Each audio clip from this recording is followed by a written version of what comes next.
नमस्कार। मैं doctor S के उपाध्याय से आचार्य लोक प्रशासन।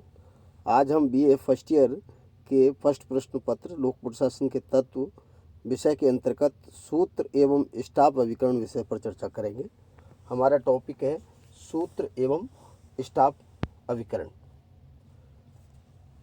मुख्य कार्यपालिका अपने सभी कार्यों को पूर्णतः निष्पादित स्वयं नहीं कर सकती और ना ही वो प्रत्येक विषय के बारे में उसको पर्याप्त ज्ञान और अनुभव होता है। अतः मुख्य कार्यपालिका को आवश्यक प्रशासनिक सहयोग और सहायता के लिए दो प्रकार के प्रशासनिक अभिकरण होते हैं। उन दोनों प्रकार के प्रशासनिक अभिकरणों को में से एक है सूत्र अभिकरण और दूसरा है स्टाफ अभिकरण। सूत्र अभिकरण क्या है?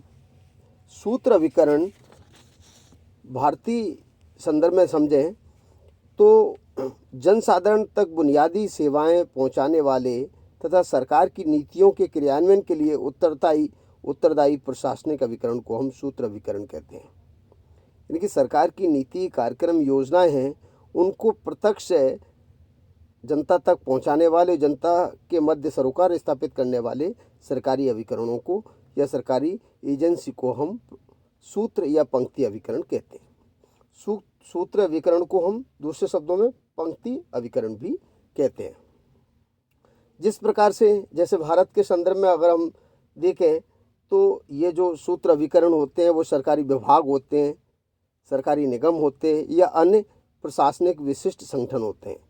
सरकारी विभाग जैसे रेलवे है, कृषि है, स्वास्थ्य है, शिक्षा है, परिवहन है, संचार विभाग है, तो ये इत्यादि विभाग भी हैं। निगम है जैसे भारतीय रिजर्व बैंक है, भारतीय जीवन बीमा निगम है, दामोदर घाटी निगम है, ये भी एक सूत्र अभिकरण के उदाहरण है। अन्य विशिष्ट संस्थाएं जैसे स्वायत्तशासी संस्था के रूप में अखिल भारतीय आयुर्विज्ञान संस्थान जो दिल्ली स्थित है, वह एक विशिष्ट अभिकरण के रूप में सूत्र इकाई के रूप में कार्य करते हैं।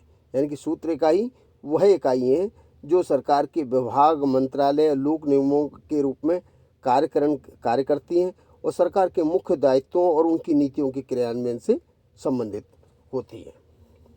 सूत्र अभिकरण की जो कार्य और विशेषताएं उनको आप संक्षिप्त में समझ लें। पहला बिंदु है कि सूत्र अभिकरण सरकार के प्राथमिक दायित्वों की पूर्ति से संबंधित होते हैं। ये प्राथमिक दायित्वों की पूर्ति करते हैं, इसलिए प्राथमिक कार्यकलापों को अपने आप में पूर्ण होते हैं, और जबकि द्वितीय कार्यकलाप वो होते हैं जो प्राथमिक उद्देश्यों की पूर्ति के वे साधन होते हैं। जैसे प्राथमिक रेलवे के संदर्भ में या रेल विभाग के संदर्भ में हम समझें तो प्राथमिक दायित्व क्या हुए?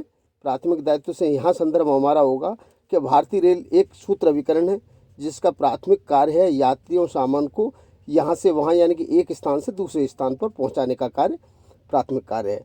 और इस प्राथमिक कार्य में रेल मंत्री से लेकर रेल के ड्राइवर तक और अन्य कार्मिक जो इस अभिकरण का हिस्सा है वो सभी सूत्र अभिकरण कहलाएंगे। जबकि रेलवे के संचालन में सहायता देने वाले भर्ती बोर्ड है, प्रशिक्षण संस्थान है या रेलवे निर्माण शाखा है, रेलवे पुलिस है, स्टाफ अभिकरण की परिधि में आएंगे। तो जो प्राथमिक दायित्वों की पूर्ति से जुड़े हुए समस्त कार्मिक वो सूत्र इकाई के रूप में कार्य करते हैं। दूसरी विशेषता है कि ये जो अभिकरण होते हैं वो निर्णय लेने में, आदेश देने में या नियंत्रण करने से संबंधित होते हैं। उदाहरण के लिए जैसे पुलिस विभाग ये सूत्र अभिकरण है जिसमें पुलिस महानिदेशक से लेकर सिपाही सभी कार्य की कमान की पंक्ति से जुड़े होते हैं, जो कानून व्यवस्था के कार्य से जुड़े होने के कारण ये प्राथमिक कार्यों की पूर्ति करते हैं। अतः ये निर्णय लेने में, आदेश देने में और नियंत्रण करने में सक्षम होते हैं। जबकि पुलिस का प्रशिक्षण केंद्र एक स्टाफ अभिकरण की श्रेणी में आता है। तीसरी विशेषता है क्रियान्वयन से संबंधित। सरकारी नीतियों, कानूनों और विधियों, कार्यपालिका द्वारा स्वीकृत कार्यक्रमों के क्रियान्वयन की जिम्मेदारी सूत्र अभिकरण की होती है, इन्हीं पंक्ति अभिकरण की होती है।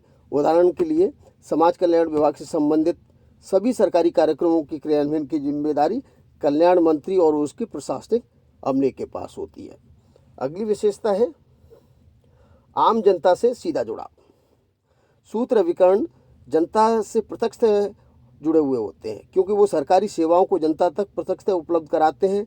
जैसे विद्यार्थियों से शिक्षक जुड़ा होता है, रोगियों से डॉक्टर जुड़ा होता है, ग्रामीणों से ग्राम सेवक जुड़ा होता है। ये प्रत्यक्ष सूत्र इकाई के रूप में प्रत्यक्षतः जनता से जुड़े हुए होते हैं। और अंतरिम कार्य विशेषता के रूप में हम देखते हैं कि सूत्र मुख्य जो कार्यपालिका है वो है का नियंत्रण सीधा सूत्र इकाइयों पर रहता है। जैसे सूत्र अभिकरण मुख्य कार्यपालिका के नियंत्रण निर्देशन में ही कार्य करते हैं, उसी के प्रति जवाबदेह होते हैं। जैसे उदाहरण के लिए भारत प्रधानमंत्री, स्वास्थ्य मंत्री के नीचे स्वास्थ्य सचिव के नीचे स्वास्थ्य निदेशक और निदेशक के नीचे चिकित्सक। ऐसे ही एक पंक्तिवार एक पिरामिड के अनुसार ये सीधे मुख्य कार्यपालिका के नियंत्रण और निर्देशन में रहते हैं। अभी आपको सूत्र अभिकरण के रूप में जो इनके प्रकार हैं वो भारत में अभी पहले भी उसका अभिप्राय समझाते समय बता दिया गया था। जैसे सरकारी विभाग हैं, सरकारी निगम हैं, अन्य विशिष्ट अभिकरण हैं, ये उनके प्रकार के रूप में हम देख सकते हैं। दूसरा है स्टाफ अभिकरण। स्टाफ अभिकरण से हमारा तात्पर्य है कि ये है केवल उस वर्ग या अभिकरण से है जो संगठन का मुख्य कार्य न करके द्वैतिक कार्य करता है। फिफ्नर प्रस्थ के अनुसार स्टाफ अभिकरण के अनुसार इनको कर्मचारी वर्ग का कार्य नाम दिया गया है। मूने के अनुसार स्टाफ अभिकरण की परिभाषा देख लें। स्टाफ अभिकरण मुख्य कार्यपालिका के व्यक्तित्व का ही विस्तार है, जो उसके लिए अधिक आंखें हैं, अधिक कान और अधिक हाथों का कार्य करते हैं ताकि योजना निर्माण और क्रियान्वयन में सहायता मिले। एक और परिभाषा देख लें। हेनरी फेयोल लिखते हैं, स्टाफ अभिकरण एक सत्ता है, यह प्रबंध के विचार का एक प्रकार से विस्तार है ताकि उसे अपने कर्तव्यों की पूर्ति में सहायता मिल सके। इसी प्रकार की परिभाषा एल.डी. वाइट के शब्दों में भी है, वो भी देख लें। स्टाफ अभिकरण उच्च श्रेणी के पदाधिकारियों को परामर्श देने वाले अभिकरण हैं जिनके कोई क्रियात्मक उत्तरदायित्व नहीं होते। इसका मतलब कि जो स्टाफ अभिकरण है वो मुख्य कार्यपालिका को और या लाइन एजेंसी को जो सूत्र इकाई है उनके कार्यों को, प्राथमिक कार्यों को पूर्ण करने में आवश्यक सहयोग परामर्श देने का कार्य करते हैं और इनका क्रियात्मक उत्तरदायित्व नहीं होता है। स्टाफ अभिकरण की विशेषताएं और कार्यों को भी संक्षिप्त में देख लें। पहला है कि द्वैतिक कार्य से संबंधित। जिस प्रकार से सूत्र अभिकरण प्राथमिक कार्यों को संपादित करते थे, इसी प्रकार से स्टाफ अभिकरण द्वैतिक सेकेंडरी कार्य संपादित करते हैं। इनकी भूमिका उस छड़ी के समान होती है जो किसी को चलने में मदद तो करती है किंतु स्वयं नहीं चलती। इस प्रकार ये सलाहकारी भूमिका निभाने वाले अभिकरण होते हैं। दूसरी विशेषता है कि दूसरी विशेषता है अधिकार और शक्ति विहीन। स्टाफ अभिकरण अधिकार और शक्ति विहीन होते हैं। ये अभिकरण ना तो निर्णय लेते हैं, ना आदेश देते हैं, न निर्देश देते हैं। सूत्र अभिकरण को परामर्श देना इनका कार्य होता है। फिर भी स्टाफ अभिकरण कई बार प्रभावशाली अवश्य होते हैं। जैसे उदाहरण के लिए जब डॉक्टर के पास रोगी आता है तो डॉक्टर उसे कुछ दवाएं लेने का परामर्श देता है। यदि यह रोगी वह दवाएं ना ले तो डॉक्टर के पास ये अधिकार नहीं है कि वह रोगी उस दवा के लिए बाध्य कर सके रोगी को। फिर भी डॉक्टर का प्रभाव इतना अधिक रहता है कि रोगी डॉक्टर द्वारा बताई गई दवाएं ग्रहण करता है। तीसरी विशेषता है कि इनका कोई कार्यकारी दायित्व नहीं होता है। स्टाफ अभिकरणों के पास कोई कार्यकारी दायित्व नहीं होता है। प्रशासन को चलाने का मुख्य जो दायित्व होता है मुख्य कार्यपालिका मंत्रियों अथवा वरिष्ठ अधिकारियों का होता है। प्रशासन की सफलता असफलता स्टाफ अभिकरण इसके लिए उत्तरदायी नहीं होती है। चौथी विशेषता और कार्य के रूप में देख सकते हैं जनता से सीधा संपर्क नहीं। जिस प्रकार से सूत्र अभिकरण जनता के प्रत्यक्ष संपर्क में रहते हैं, जनता से सीधा जुड़ाव रहता है, इस स्टाफ अभिकरण जनता के संपर्क में नहीं आते। ये पर्दे के पीछे अपनी भूमिका का निर्वहन करते हैं। यदि सूत्र अभिकरण द्वारा इन्हें कोई कार्य प्रत्यायोजित भी कर दिया जाता है तो भी मुख्य कार्यपालिका के प्रति इनकी जवाबदेहिता अवश्य बन जाती है। सीधे जनता के प्रति इनकी कोई कदापि कोई उत्तरदायित्व या जिम्मेदारी नहीं होती है। और अंतिम विशेषता कार्य के रूप में देखते हैं कि पंक्ति क्रम से इनका जुड़ाव नहीं होता है। इन अभिकरणों की मुख्य विशेषता ये भी है कि प्रशासनिक ढांचे की कमान में पंक्ति के क्रम में सीधे जुड़े नहीं होते बल्कि बगल में रहते हैं, साइड में रहते हैं। जैसे इनकी स्थिति रेलवे स्टेशन पर मुख्य रेलवे लाइन जैसी नहीं होती बल्कि रेलवे लाइन से लगी साइडिंग ही होती है। जब ट्रेनों के जहाँ इंजन और संचालन के लिए काम नहीं आते, वो केवल खड़ा करने के काम आते हैं इंजन, उसी प्रकार की साइड की स्थिति होती है। इस प्रकार ये सूत्र अभिकरण को ये सलाह देते हैं, परामर्श देने का कार्य करते हैं आवश्यक उनके लिए सूचनाएं देते हैं, सर्वेक्षण कराते हैं, आंकड़े उपलब्ध कराते हैं, सूत्र अभिकरणों को मंत्रणा करते हैं, उनको समर्थन देते हैं, या कोई और चीज़ें होती हैं उनको मुख्य कार्यपालिका के निर्णयों को अन्य सूत्र इकाइयों तक पहुंचाने का कार्य करते हैं, या मुख्य कार्यपालिका द्वारा कोई प्रत्यायोजित कार्य है उसको निष्पादन का कार्य करते हैं। स्टाफ अभिकरण के प्रकार। स्टाफ अभिकरण 3 प्रकार का होता है। एक है सामान्य अभिकरण, दूसरा है तकनीकी अभिकरण और दूसरा है तकनीकी अभिकरण और तीसरा है सहायक अभिकरण। मुख्य कार्यपालिका के पास जो पहला है सामान्य अभिकरण, मुख्य कार्यपालिका के पास प्रतिदिन जो बहुत सारे कार्य होते हैं उनके संपादन के लिए जो पहली पंक्ति की का जो स्टाफ होता है वो होता है सामान्य स्टाफ, जो कीप और छलनी का कार्य करता है सामान्य स्टाफ कहलाता है। सामान्य स्टाफ शोध, सूचना संग्रह, तथ्यों के वर्गीकरण, पुष्टिकरण और छटनी करने के साथ साथ मुख्य कार्यपालिका के कार्यों हेतु या लिए जाने वाले निर्णयों हेतु आवश्यक विकल्प और परामर्श सामान्य स्टाफ के द्वारा ही उपलब्ध कराए जाते हैं। अमेरिका में राष्ट्रपति का कार्यालय, ब्रिटेन में मंत्रिमंडल सचिवालय और भारत में प्रधानमंत्री का कार्यालय या मंत्रिमंडल सचिवालय, ये योजना आयोग, वित्त आयोग, ये सामान्य स्टाफ की श्रेणी में आते हैं। दूसरा है तकनीकी स्टाफ। मुख्य कार्यपालिका को अनेक तकनीकी जटिल विषयों में निर्णय लेने होते हैं और इनकी जानकारी मुख्य कार्यपालिका को नहीं होती है, तो इसलिए उनको आज के तकनीकी युग में इस तकनीकी विशेषज्ञों की आवश्यकता होती है जो तकनीकी स्टाफ के माध्यम से पूरी होती है।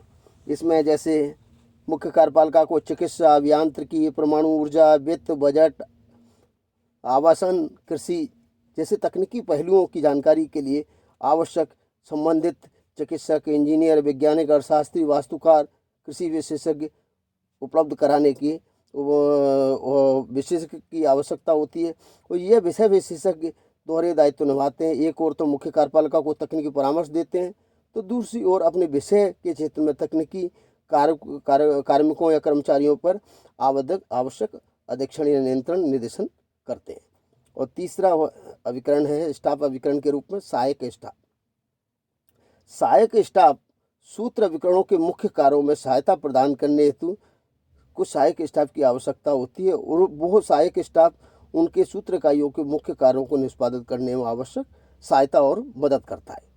जैसे प्रत्येक प्रशासनिक अभिकरण के लिए सहायक सेवाओं जैसे फर्नीचर है, भवनों की देखभाल है, कार्मिकों की भर्ती है, प्रशिक्षण है, सामान की खरीद है, ये रिपोर्ट का मुद्रण है, बजट लेखांकन है, पुस्तकालय की आवश्यकता, ये सभी इन विषयों से इन सेवाओं का संचालन करने वाले कार्मिक सहायक स्टाफ की श्रेणी में आते हैं और ये इन सहायक सेवाओं के निष्पादन में कार्य करते हैं।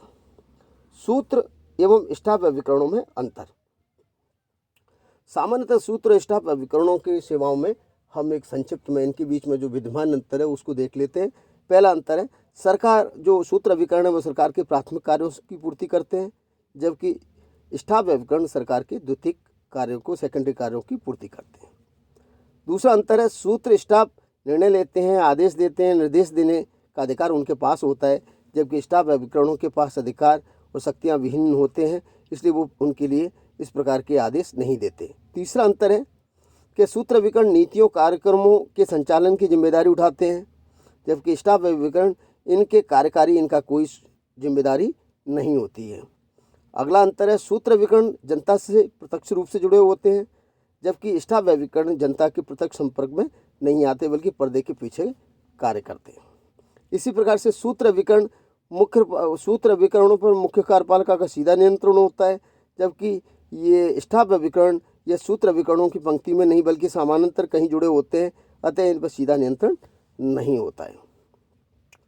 एक और अंतर, ये सूत्र अभिकरण संगठन के प्रत्यक्ष से जुड़े होते हैं, जबकि स्टाफ अभिकरण संगठन से अप्रत्यक्ष रूप से यानी कि साइड में जुड़े हुए होते हैं।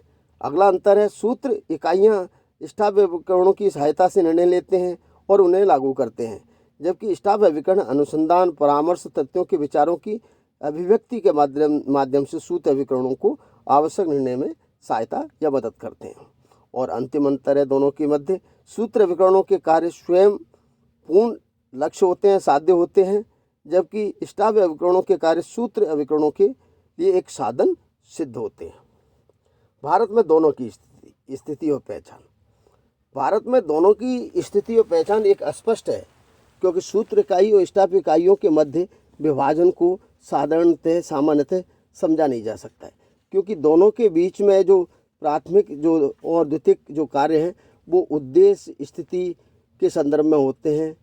और भारत में साइमन ने तो स्टाफ और सूत्र इकाइयों के मध्य विभाजन को अवास्तविक स्वीकार किया है। उन्होंने वास्तविकता को बताया ही नहीं है। साइमन का मत है कि केवल सत्ता के प्रयोग के आधार पर सूत्र और स्टाफ का विभाजन नहीं किया जा सकता। चूँकि हम सब जानते हैं कि सूत्र और स्टाफ अभिकरण एक सैनिक शब्दावली से लिए गए बिंदु हैं, तो इनको एक सामान्य प्रशासन में, लोक प्रशासन में इनको वास्तविक रूप से उस रूप में प्रयुक्त नहीं किया जा सकता जिस रूप में ये है। कई बार सूत्र और स्टाफ के मध्य विभिन्न विवाद के बिंदु भी आ जाते हैं। इन आवश्यकता इस बात की होती है कि इन दोनों के मध्य सूत्र इकाइयों को एक सौहार्दपूर्ण तरीके से इनके बीच में इनके मध्य इनका समाधान होना चाहिए। इसी भावना को प्रकट करते हुए डेमोक और कोइंग लिखते हैं कि स्टाफ और सूत्र अभिकरणों के मध्य सही समन्वय प्रशासन का सर्वाधिक कठिन क्षेत्र है। अतः आवश्यकता इस बात की है सूत्र इकाई और स्टाफ इकाइयों को उचित तालमेल के माध्यम से मुख्य कार्यपालिका के उद्देश्यों की पूर्ति के लिए या संगठन के लक्ष्यों की पूर्ति के लिए समन्वित तरीके से इनका उपयोग किए जाने की आवश्यकता होती है। धन्यवाद।